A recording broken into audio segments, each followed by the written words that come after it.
Well, a very good day to you, ladies and gentlemen. Welcome to another episode of the Candy Talk here on Herman Manyora's YouTube channel. My name is Evan Sokinyi and I'm here with Wakili Willy Sotieno. Wakili, how are you? I'm fine, thank you.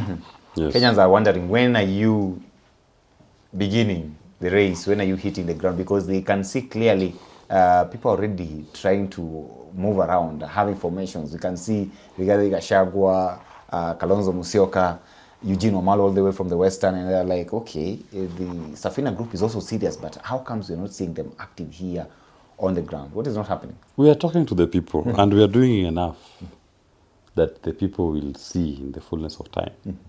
We don't have to react to what other people are doing. Let them also do their game. We are also doing our own game. Safina Party is purely about economic liberation of the nation. Let every campaign define what they represent. Because as we believe, the space that we occupy, it's about the economic emancipation of our people. It's not about positions for individuals. You saw ODM, some of them shouting loud that now they want to be given positions in the administration. That is their right. They can go and get those positions. Because then they believe that leadership is about positions for individuals. We are not in that space. And we cannot caucus with anybody who is discussing leadership of this nation on the basis of positions to individuals. As we believe that those who aspire for leadership should be discussing how to liberate this country economically. Okay. How do you change the lives of our people? Because of what need is it if I'm going to discuss with someone about forming a coalition? And yet, they were part of the odious debt that is strangling this nation. Will they agree to us declaring this debt odious and saying we are not going to pay any debt that was taken illegally, that didn't fund any single project in Kenya? Will they agree to such a conversation? They will not.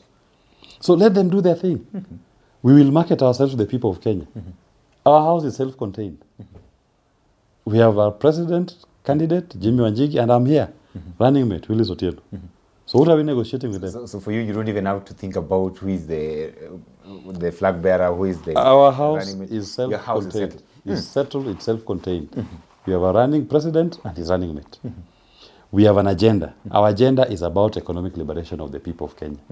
And we invite Kenyans to get into this economic discussion space. Because of what value is it that if Mbadi is on the table, all laws are full.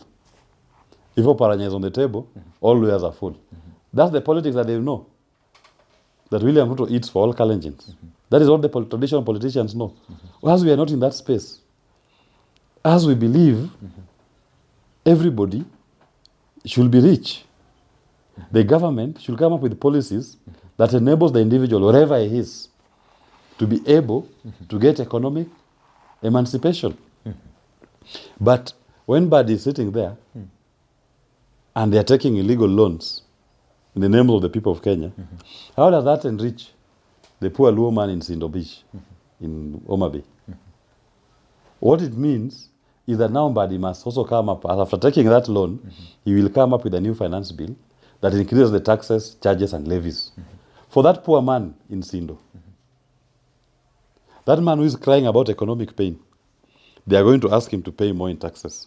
But Mbadi said that is not the case this time. Write it down. The finance bill is coming soon. They are going to increase taxes, charges, and levies. It is coming. Write it down. That I swear. They are going to increase your taxes, charges, and levies, whether you like it or not. But he can say all he wants to say. But your taxes are going up. But your earning has not increased. But is it a must that the government has to come up with another finance bill? But they have to finance their budget. How will they finance it? They Already they've told you that their budget for this coming financial year is going to be 4.7 trillion. Yeah. So how will they finance it? Their collections today, on average, on revenue, you are averaging 160 billion per month. Your collections are barely hitting 2.1 trillion. Your debt finance for this year was going to be 1.9 trillion. Next year, your debt payment is at 2.1 trillion. You have a budget of 4.7 trillion. So tell me, how will you finance it without raising taxes? Because it's financed from people's money. See, they have to come back to you and ask you to collect, to pay. Yeah. The reason as why I was asking this because the other finance bill of 2024 flopped. We're not actually using it up to now. We're using the previous one. But here you're saying that they'll definitely have to come up with another one. I have Increase told the you, taxes as well. I have told you, do the math. Your average collection in taxes is 160 billion per month. 160 billion per month is what you are collecting. But he has told you his budget is 4 point something trillion. The 160 billion per month times 12 is how much? It comes around 2.2 trillion. Itself, yeah. 2.2 trillion. Your budget is 4 point something trillion. How will you finance it? Your collection is not enough to finance it. So you're going to take a loan, right? To cover the deficit. You already, in fact, your collection is 2.2 trillion. The debts that are due to be paid next year are 2.1 trillion. Next year, they are paying debt of 2.1 trillion. Your collection this year were 2.2 trillion. In other words, if you maintain your collections as they were without increasing taxes, you don't have any money next year. So tell me how you're not going to raise taxes. So It's right there. So we should actually brace ourselves. It is coming. For tough times. Anyway, back to the presidential race politics here. The other time I had the Machakos governor Wavinya Ndeti talking to you and your party leader Jimmy Wanjigi, and he was actually saying that make friends, reach out to people there, of course, like-minded individuals who are going to help you in this particular journey. I wonder whether you actually bought that and you're actually going to reach out to individuals whom you can actually team up with as we get towards 2027. You know, as I said, in our political space, it's not about individuals, it's about the people. We reach out to the people. So you're not going to reach out to anybody? We are not reaching out to individuals, we're reaching out to the people of Kenya. And we've said what our agenda is, economic liberation. If there's anybody in the other political spaces who shares the same ideal that we need to liberate our country economically, then we can have a discussion. But if people want to discuss positions, tribal arrangements, we are not in that space. Because them, what they know, traditional politicians, as I've said, if Musalia is there, lawyers are full. But kwa grounds, vitu ni different. Lawyers are crying on the economic pain. So why should we replace the same thing? Do the same thing that they've been doing. Are you going to go to this war as a two-man army? Even, listen, we are with the people of Kenya. If the people of Kenya wants to enrich or to empower their tribal lords, that's okay. They can continue with the pain. That's okay, we have no problem with that. But if the people of Kenya are saying what is being served to us here does not serve our interests, we are here. Because we don't believe in tribal lordship. That one tribesman sits on the table and then you assume the entire tribe is taken care of. Okay. As we are saying, any discussion about a coalition or partners in taking over government should be about empowering the people of Kenya. Okay. What policies are we going to implement that will enrich that poor man? If we're in agreement Yes. on the policies, on the measures that need to be taken, then we will discuss. But a discussion just for the sake of putting a big name, a tribal big name on our ticket or on our political poster, we don't want it. Doesn't serve our purpose. Then you can as well go and join Kasongo. Because that is what he does every day. Yeah. Why then do you want to remove him? If that's what Kenyan people want. I don't think Kenyan people want that. They are not asking for space for a tribal lord to be given a big position. Kenyans are asking for economic liberation of themselves. And that is the campaign as we are doing. That is why we are very clear. Our campaign is about the economic liberation of this nation.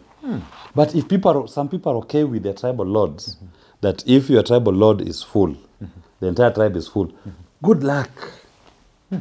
Continue with them. And you're not actually worried with these realignments that we're actually... We are not worried. It's the least of our worries. Because what do they offer? Like now, ODM as well pushing Raila to go and join with Ruto fully. What do they offer different? We know Ruto is going to increase your taxes next year. We know they are going to steal your money next year. We know they are going to keep killing our young people next year. So, why do you want me to be in that space? Okay. We know that young mothers who are giving birth now will not get are being detained in hospitals. They'll still be detained. They asked to pay 10,000 shillings. We know that shift share will continue failing. We know that university funding model will not work. We know that more university students will not get jobs. We know that many students will not report to school. Those are things we know. So if you think the solution to those problems is your tribesman sitting on a table somewhere, then they can continue those two things. So as we don't think that's a solution. The solution is, what measures do you have in place to make sure that you are able to guarantee free education from primary to tertiary level? What measures do we have that will make sure that taxes are reduced? I told you this before. We are in what is called supply-side economics. Yeah. This side are on demand-side economics, where things come from on top, mtu mkubwa, and he gives you handouts, and you cheer, clap for him. As we are supply-side economists, we believe in reducing taxes, we believe in less government, and we believe in the private sector as the driver of economic growth, not government. It's not for us to come up and say, nimeleta barabara, nimetengeneza. Who are you? But of course, that is what the president is doing currently. Because it's a demand-side economics. And that is the kind of politics that has been playing all along. Yes, that's what I'm saying. Drove him to State House. That is what I'm saying. It drove him to State House. But what are the consequences? Yeah, what are the consequences? Are people happy? Okay. So why do you want me to join that bandwagon? I never voted for William Ruto. Never believed in his politics. Why should I believe it now? Okay. I never believed. I didn't vote for him because I didn't believe in his economic policies. I still don't believe in his economic policies. The pain you are feeling today, I guarantee you, tomorrow you will feel it more. We are in for as long as William Ruto is in office. Okay, we are in 2025. Only a year separates us from the ballot. And here comes a situation whereby I know we've had a conversation with you here before, and you said that this time round there will be no room for rigging or any sort of electoral malpractice. But something that has caught the attention of the country, and I've also seen certain leaders, the likes of Honorable Kalonzo Musyoka, actually weigh in on it, is the issue about the northeastern side of the country. Of course, the president was there some weeks ago. And there is this whole idea about the census having been done wrong in that particular place. And there is also the whole issue about the IDs and what the policy that the president decided to go ahead and remove the extra vetting process that used to be happening down there. I can see certain leaders are saying that maybe there could be some sort of a plot towards the 2027 election. What do you make of this? The first thing that I must say is this. First, you cannot conduct a census in a particular region and ignore the rest. Because from the last time when everybody did their census was 2019. We are in 2025. You cannot do census for one region and use their numbers to inform policy decisions today. Because every region, the numbers have increased. So if you're doing a census, you repeat for the whole country, not a region. Okay. Otherwise, those numbers will be skewed to favor that particular region. Because they have the advantage that since the last one that was conducted, the numbers have increased for them. Has increased also for the others.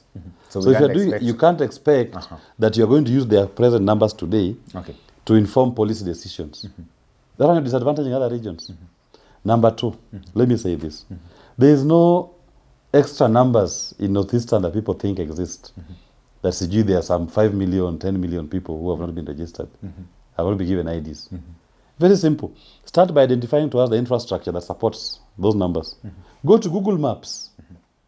Anybody can go to Google Maps and you can do the patterns of settlements in that area. And you can tell where these 2 million or 5 million people that people think exist, where do they reside. Just go to Northeastern, Google Maps. Get the numbers. Okay? You'll be able to tell. If somebody tells you there are 5 million people not registered, there must be an infrastructure that supports that 5 million people. The schools, the hospitals, the road networks, the homes, the community centers. You'll be able to see them. And there should be one that supports 5 million people, as they claim, or the number that they're claiming. Go to the school enrollments. Go to the KCSE results, those who search for KCPE, those who search for KCSE. It can tell you the numbers are there. So even if, in my view, some people have been denied IDs, it will be negligible. It will not impact you. I'm not going to expect that another 1 million more people were denied IDs. Just go to the database, the schools in the region, It will tell you if there was a difference, what is the difference? What's the margin? Based on the school data. It will answer that question. Go to the Safaricom call logs or the Airtel's call logs. They will tell you the infrastructure that exists. How many calls come from that region? Give you an idea. So let no one lie to themselves that there is some tunnel somewhere that is hosting 5 million people in some northeastern. So you don't see these as some sort of a loophole or some sort of a threat to credible elections as we move forward? It's not. It's not. So nothing will change. The registered voters in northeastern, as it were, are 800,000. Ah. That's the registered voters today. And even if you added the numbers, add them, then double it then. It's 1.6 million. Kasongo needs 8 million votes to be re-elected. Where will he get it? Unless you want to tell us that he's wake up and say the northeastern voters are now 5 million. From where? So ideally, when you do your math, when you do your math clearly, you don't see the so you call Kasongo, let me say, but then President William Ruto getting a second chance. From where? William Ruto is done. That one we have done with. Him is lost. He's gone. That's why I say we should not be having conversations on coalitions to replace him. If we don't deal with the issue, why people have left Kasongo. Yeah. Because where will he win the elections? Even if you do the tribal politics, his own challenge in backyards, people are complaining. He's not going to get it 100%. There's significant numbers who are going to say no. But of course, these people have always, okay, so to say this, but the people, okay, talking about the normal local Kenyan politics, as it is always, we would naturally expect the people from that My invitation to you, when you analyze politics of Kenyans today, analyze it on the background of the June 25th movement, okay? Not the traditional movement. And we saw the numbers in Rift Valley that came out to speak against Kasongo. Even him in his best times never got those numbers out in Eldoret or Kericho. So don't analyze politics using the prism of the previous years. Use the current lenses. So the current lenses are actually going to... That it is about the economy, stupid. Tribe will only carry you up to an extent. But the economy is the ultimate. Because people have seen through. You grow fatter as we become poorer. Yeah. Okay. So Rift Valley will not say that, oh, because he's challenging like us, we vote for him. But you were telling me here that even if we go that old system, still there is no way he's going to make it. Even in that old system, he will not make it. Why? The votes in Rift Valley are just a mere 2 million. He needs 8 million. Where will he get the rest? Maybe from Western? If Raila Mudavadi was there with him before. Give him the low votes, 2 million, around 2.5 million votes. That is 4.5. He needs 8. So you're saying even if Raila supports him and Mudavadi they will supports lose him, together. they're going to lose. They will lose, all of them. If Raila supports William Ruto, they will lose early in the morning. And if anybody cares for Raila Odinga, his name and his image and his legacy and the battles he's fought for this nation, that's the worst thing you should advise Raila Odinga to do. That in his senior years, he is seen to be associating with an oppressor. Someone who is killing our young people, killing the future. Someone who is abducting our young people. Someone who is causing our mothers to pay you 10,000 shillings to give birth. People who have never seen 10,000 shillings in their lives. Someone who is causing our mothers to be detained in hospitals when they go to give birth. That is not what Raila has fought for all his lives. It's not. Someone who is hosting rebel movements. People who have been accused of committing crimes against humanity in this country. Is that what Raila fought for? Anybody who cares for Raila should advise him. Talking of Raila, do you still consider him consequential in Kenyan politics? Of course he's consequential. No one can ignore Raila Odinga. He's the most consequential political figure in our times. If that is the case, would your team then go ahead and approach him and maybe talk to him so that... as I've told you, we will not approach anybody to discuss positions. Not even Raila? We will not support anybody. But if Raila is agitating for the things that he fought for before, the things that we also hold dear, then nothing will stop us from having a conversation. Okay. We wish you all the best, Wakili Willis Otieno, of course, the Deputy Party Leader of Safina Party And remember, our team is on the ground. We'll make sure that we bring to you each and every leader on board here so that you hear what they have on policies of this country. And of course, Wakili says that this time round it's going to be about the economy and nothing else. Wish you all the best. Thank you, ladies and gentlemen, for tuning in, and thank you for being part of this family. Till we have this conversation again, have yourself a lovely day. My name is Evans Okenye.